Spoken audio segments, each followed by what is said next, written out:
Ito na si Huwag matakot sa mga taong prangka at masungit. Mas matapot ka sa mga nagpapanggap na mabait. Yun pala ay plastic.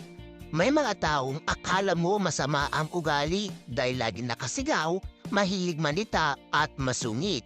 Kung minsan, yung taong ganyan, yun pa ang may mabuting kalooban.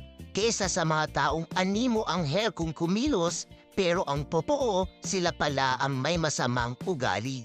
Maganda maging kaibigan ang mga taong prangka at masungit kaysa sa mga taong patalikod kung tumira at kung umasta, pabida.